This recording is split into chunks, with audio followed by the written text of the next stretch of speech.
Hospital শব্দটা শুনলেই আমার ছোটবেলা থেকেই বেশ ভয় লাগতো। আমি ভগবানের কাছে একটাই জিনিস চাই, আমাকে যেন হসপিটাল যেতে না হয়, ওই অসম্ভব যন্ত্রণা ভোগ করতে না হয়, যেন একেবারেই উপরে চলে যেতে পারি।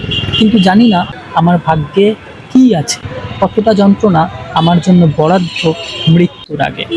মা একটা কথা বলে, এই হসপিটালই নাকি স্বর্গ, আবার এই হসপিটালই নাকি নরক। তোমরা কি মায়ের সাথে সহমত? কমেন্ট করে বলো। আমি জানি না স্বর্গ নরক বলে কিছু আছে নাকি নেই, তবে বিশ্বাস করি এই হসপিটালে গিয়ে দেখেছিও কিছু মানুষ ও তার পরিবার সুস্থ হয়ে হাসি মুখে বাড়ি ফিরছে, আবার মৃত্যুও দেখেছি।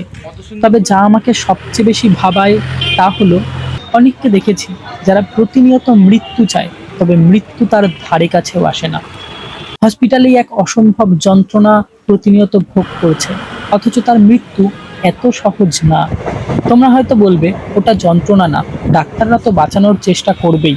হ্যাঁ জানি, তবে কিছু কিছু ক্ষেত্রে এই বাঁচার জন্যই অসম্ভব যন্ত্রণার সম্মুখীন হতে হয় রোগীকে, অ্যাক্সিডেন্ট কিংবা বিভিন্ন রোগের সময়। বিশ্বাস করো, আত্মহত্যা করতে ইচ্ছে হলে কিংবা যদি মনে হয় তোমার দ্বারা কিচ্ছু হবে না, তোমার বেঁচে থেকে কোনো লাভ নেই, তখন 5 মিনিট হসপিটালে গিয়ে বসো, বুঝতে পারবে মানুষ বাঁচার জন্য কত কষ্টই না করছে।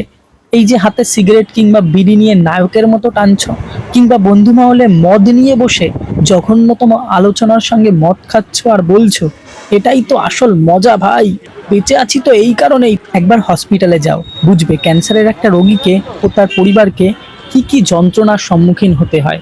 ক্যান্সার হয় একজনের, আর ভোগ করে পুরো পরিবার। লিভার কিংবা কিডনির সমস্যা হু হু করে বাড়ছে, বুঝতে পারবে একবার হসপিটালে গেলেই। যা করে এখন মজা পাচ্ছ, তার জন্য এক সময় যেন পস্তাতে না হয়। তাই এখনই কথা দাও, আর কখনো নেশা করবে না। অন্তত পরিবারের জন্য কিংবা নিজের সন্তানের দিকে তাকিয়ে একবার ভাবো। হসপিটাল শব্দটা শুনলে এখনো আমার ভয় হয়। আগের দিন গিয়েছিলাম, একটা পেশেন্টকে দেখলাম, জানি না কি হয়েছে, তবে সিটি স্ক্যান করতে এসেছিল। গলায় চ্যানেল করা ছিল, কিংবা মুখে নল, নাকে নল, সার্জারি। এইসব দেখলেই আমার ভয় হয়। শরীর সুস্থ থাকার চেয়ে ভালো কিছু আর নেই। সবাই ভালো থেকো, সাবধানে থেকো। আবার অন্য একটা গল্প নিয়ে দেখা হবে তোমাদের সাথে।